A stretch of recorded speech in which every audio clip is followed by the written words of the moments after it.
지난 2주간 동안 대강절을 맞아 인자와 만유의 주제라는 예수님의 이름에 담긴 뜻에 대해서 알아보고 은혜를 나누었습니다.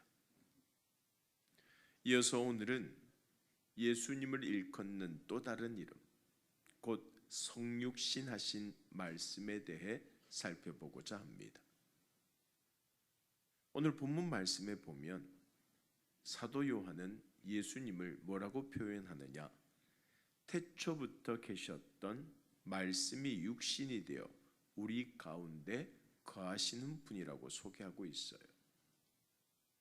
그는 요한계시록과 요한 1, 2, 3서에서도 예수님을 똑같이 이렇게 소개하고 있습니다.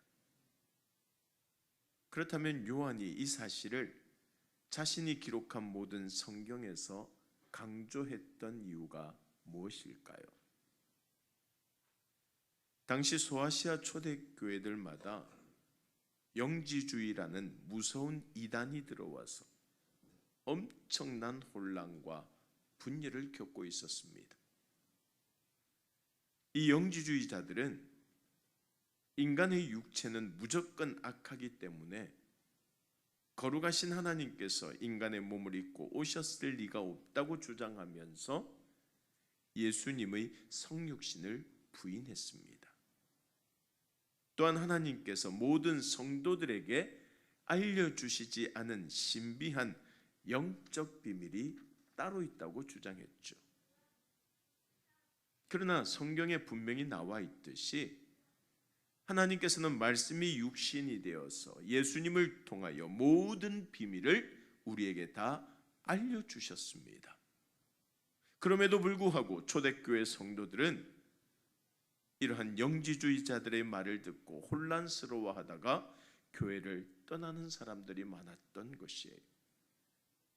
그래서 당시 초대교회들로부터 예수님의 마지막 남은 제자로서의 권위를 인정받고 있던 사도 요한이 이러한 논란을 불식시키고 성도들의 신앙을 지키기 위해 예수님은 성육신하신 말씀이라는 사실을 강조하게 되었던 것이에요. 자, 오늘 본문 1절 말씀을 우리 다시 한번 더 읽어볼까요? 1절입니다. 태초에 말씀이 계시니라. 이 말씀이 하나님과 함께 계셨으니 이 말씀은 곧 하나님이시니라. 할렐루야. 예수님은 태초부터 말씀으로 존재하시다가 육신이 되어 우리 가운데 오신 분이라는 것이죠. 따라서 말씀은 단순히 어떤 메시지가 아니라 인격체라는 것입니다.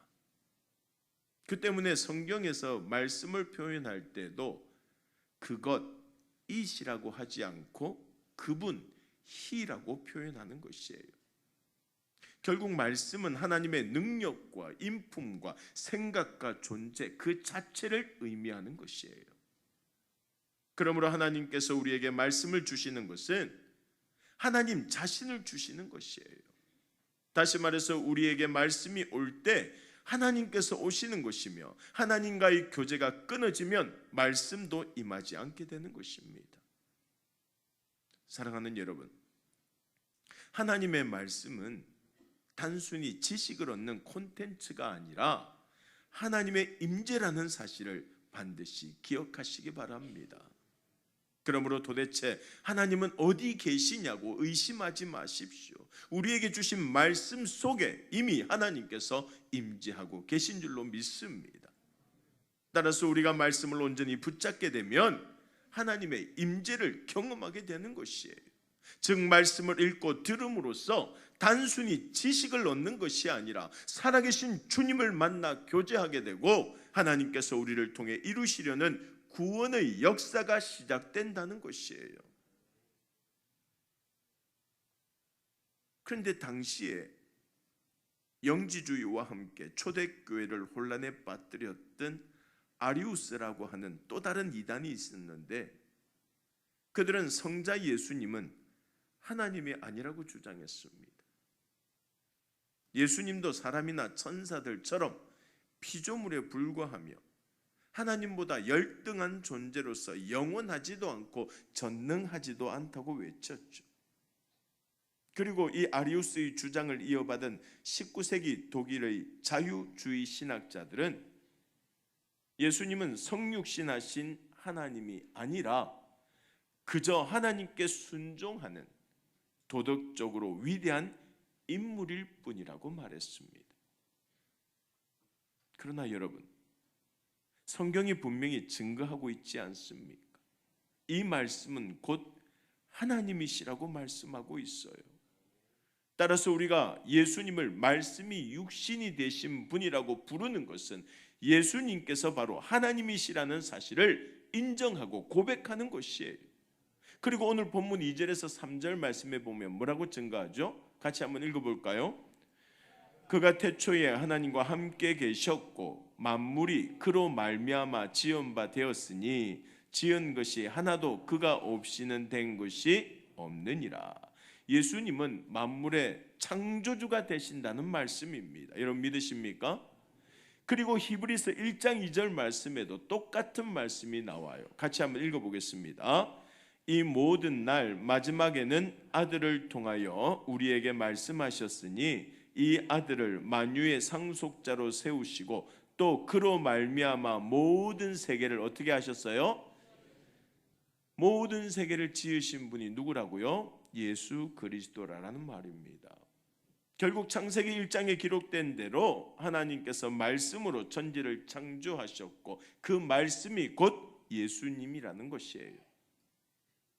따라서 천지 만물 중에 예수님 없이 지어진 것이 없다는 말입니다. 우리가 자연 앞에서 그 웅장한 힘과 섬세한 모습에 압도되어서 말을 잃게 되는 것도 그 모든 것을 지으시고 여전히 그 속에 살아 숨쉬는 창조주 예수님의 손길을 느끼기 때문이에요. 사랑하는 여러분, 예수님은 신약 시대가 시작되는 역사의 한 지점에서 나타나셨다가 역사 속으로 그냥 사라져버린 그런 분이 아니에요. 주님은 역사를 있게 하신 분입니다. 태초에 세계를 지으심으로 역사의 문을 여신 분이며 세상 끝날까지 우리와 함께 하시며 역사를 주관하시는 분인 줄로 믿습니다. 이 사실을 알 때 우리가 어디에서 와서 어디로 가는지, 또한 무엇을 위해 살아가고 있는지 인생의 의미와 목적을 바로 알게 되고 역사를 주관하시는 주님께 우리의 삶을 맡김으로써 가장 복되고 가치 있는 인생을 살아가게 될 줄로 믿습니다. 이어서 우리가 살펴보아야 할 말씀은 요한복음 1장 14절 말씀입니다. 같이 한번 읽어볼까요? 말씀이 육신이 되어 우리 가운데 거하심에 우리가 그의 영광을 보니 아버지의 독생자의 영광이요 은혜와 진리가 충만하더라.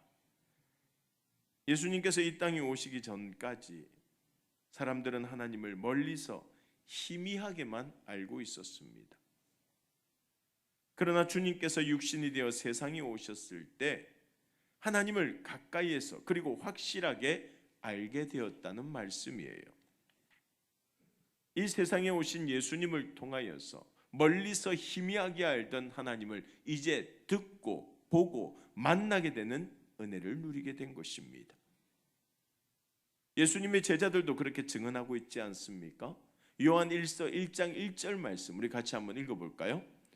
태초부터 있는 생명의 말씀에 관하여는 우리가 들은 바요 눈으로 본 바요 자세히 보고 우리의 손으로 만진 바라. 자, 여기서 우리가 주목해야 될 구절이 있어요. 예수님은 태초부터 있는 생명의 말씀이라는 거예요. 예수님은 태초부터 있는 생명의 말씀이다. 세상 모든 동식물들과 마찬가지로 언젠가는 끝나버리고 말 유한한 생명을 가진 인간이 예수님을 만날 때 영원한 생명을 얻고 이 땅에서도 풍성한 삶을 누리게 된다는 뜻입니다. 하나님의 말씀이 선포될 때에 골짜기의 마른 뼈들이 생기를 얻어서 다시 살아나는 에스겔서의 환상이 우리에게도 일어난다는 것이에요.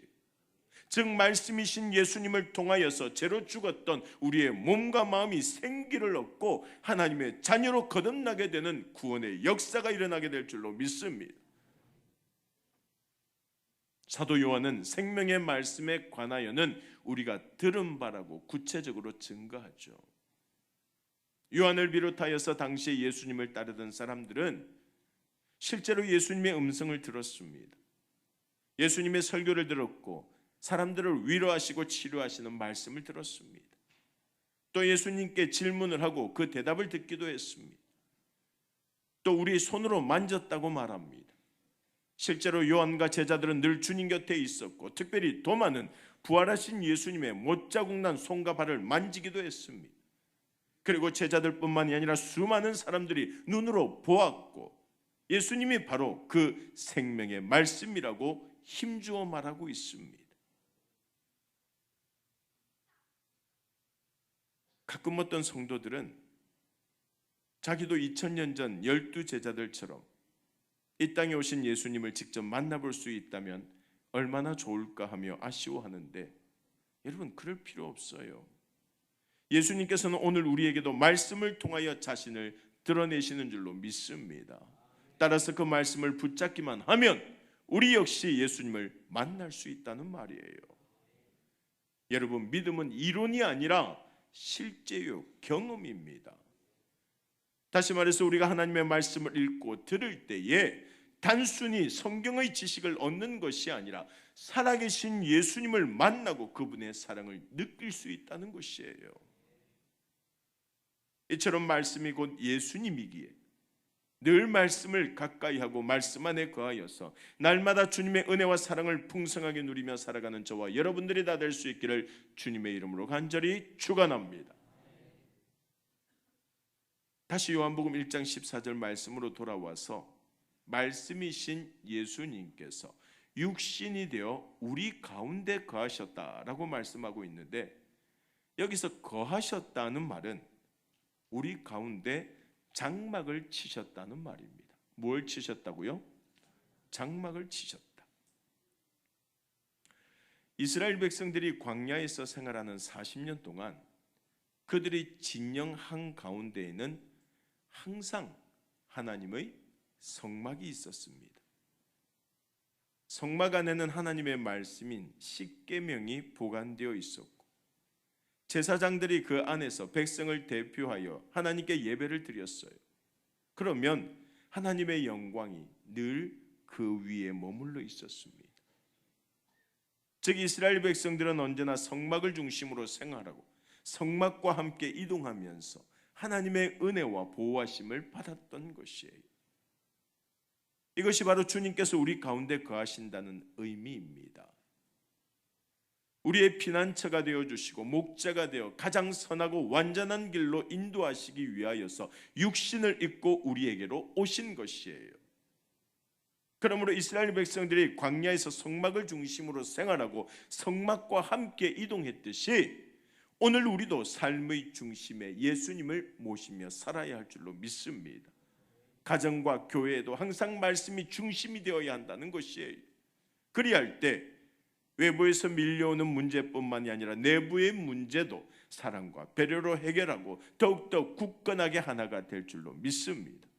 사랑하는 여러분, 예수님이 중심이 되면 말씀을 중심으로 살아가면 가정과 교회를 넘어서 모든 지역, 모든 세대가 차이를 극복하고 하나가 되고 서로 배려하고 이해하고 사랑하는 거룩한 공동체를 이루게 될 줄로 믿습니다. 요한복음 17장 17절 말씀에 보면 이런 말씀이 있어요. 우리 같이 한번 읽어볼까요? 그들을 진리로 거룩하게 하옵소서. 아버지의 말씀은 진리니이다. 말씀은 뭐라고요? 사실 거룩하게 된다는 것은 세상과 구별되는 것이에요. 따라서 교회가 먼저 세상과 구별되어야 합니다. 그리스도인들이 먼저 변화되어야 한다는 말이에요. 그렇다면 무엇이 그리스도인을 변화시키고 교회를 교회답게 만들 수 있느냐? 그것이 바로 진리 대신 예수님의 말씀인 줄로 믿습니다. 말씀이 우리 안에 거하고 우리 안에서 살아 역사할 때 죄의 길에서 떠나서 하나님의 자녀답게 서로 사랑하고 이해하며 살아가게 된다는 것이에요. 어떤 사람은 교회를 몇십 년 다녀도 신앙을 너무 추상적으로만 생각해서 자신이 정말 구원받았는지 아닌지 계속 의심합니다. 자신이 정말 하나님의 자녀가 되었는지 확신하지 못하며 살아간다는 거예요. 나는 구원받았을까? 나는 정말 하나님의 자녀로 살아가고 있는 것일까? 그러나 우리가 자신도 모르게 하나님의 말씀을 행하고 있다면 하나님의 자녀가 된 줄 믿으시기 바랍니다. 만약 우리가 하나님을 더 깊이 예배하기를 원하고 이웃을 사랑하고 가난한 자들을 돌보고 하나님 일하는 것이 기쁜 마음으로 행하고 있다면 우리는 이미 하나님이 기뻐하시는 자녀라는 말이에요. 왜냐하면 자기 의지나 열심만으로는 계속해서 하나님의 말씀대로 살지 못하기 때문입니다. 하나님께서 우리 안에 계시면서 인도해 주시기 때문에 우리가 하나님의 말씀을 따라 살 수 있는 것이고 그것이 곧 우리가 하나님의 자녀라는 증거가 되는 줄로 믿습니다. 요한일서 2장 5절 말씀 한번 보세요. 같이 한번 읽어보겠습니다. 누구든지 그의 말씀을 지키는 자는 하나님의 사랑이 참으로 그 속에서 온전하게 되었나니 이로써 우리가 그의 안에 있는 줄을 아노라. 할렐루야. 자, 저기서 말씀을 지킨다는 것은 계속해서 말씀대로 산다는 뜻이에요. 주신 말씀대로 살아가다 보면 우리 안에 하나님의 사랑이 완전하게 되는데 이 모든 것은 주님께서 우리 안에 계시면서 우리를 통하여서 일하시기 때문에 가능하다는 사실이라는 거예요.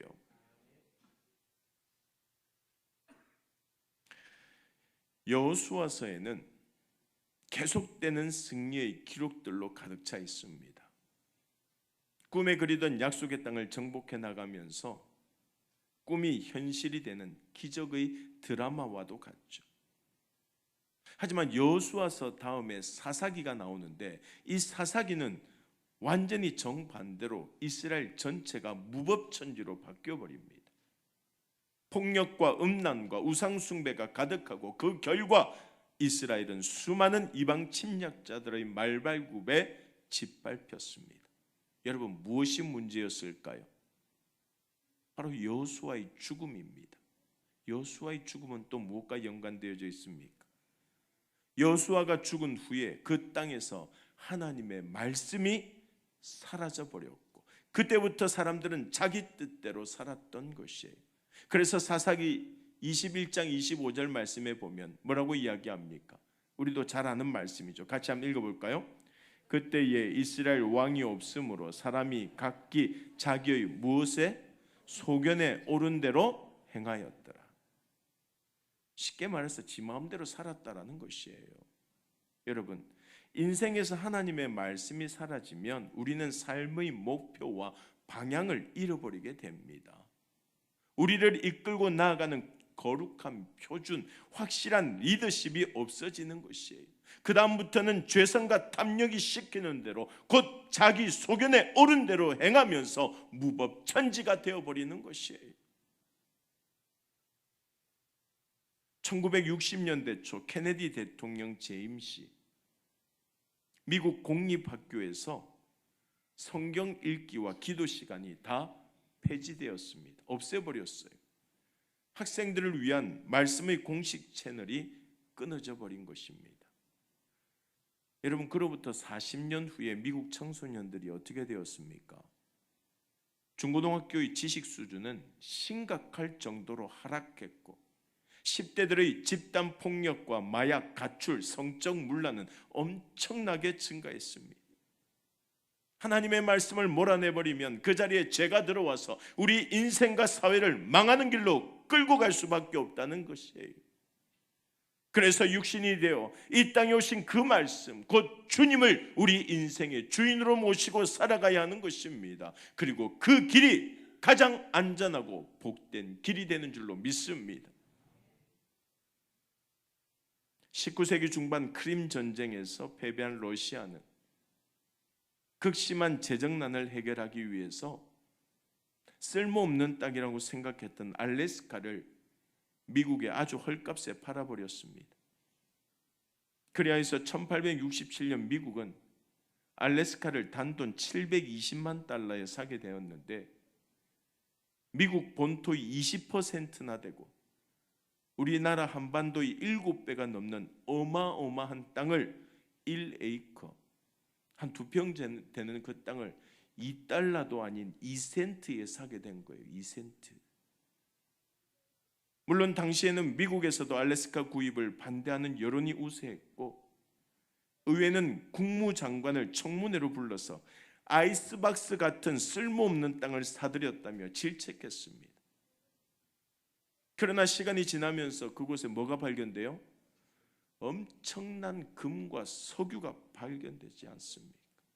그리고 엄청난 살림, 울창한 살림 또한 큰 가치가 있다는 것을 알게 되자 사람들은 알래스카를 아이스박스가 아닌 황금박스라고 불렀다는 거예요. 그런데 여러분, 성경이야말로 진짜 황금박스라는 사실을 기억하시기 바랍니다. 물론 세상에는 성경을 아이스박스, 아니 빈 종이박스만도 못하게 여기는 사람들이 더 많지만 그것은 그 안에 무엇이 들었는지 열어보지 않았기 때문입니다. 그 안에는 금보다 더 귀한 구원의 은혜와 하늘의 축복이 담겨져 있어요. 그러므로 언제나 말씀을 가까이 하시기 바랍니다. 말씀이 육신이 되어 이 땅에 오신 주님을 주인으로 모시고 주님의 뜻을 따라 살아갈 때 금보다 더 귀한 은혜와 축복을 날마다 누리게 될 줄로 믿습니다. 특별히 대강절을 보내면서 말씀이 육신이 되어 이 땅에 오신 예수님을 가족과 이웃과 세상에 전하며 더욱더 많은 사람들과 함께 성탄의 기쁨을 누리며 살아가는 우리 간만의 모든 가족들이 다 될 수 있기를 주님의 이름으로 간절히 소망합니다.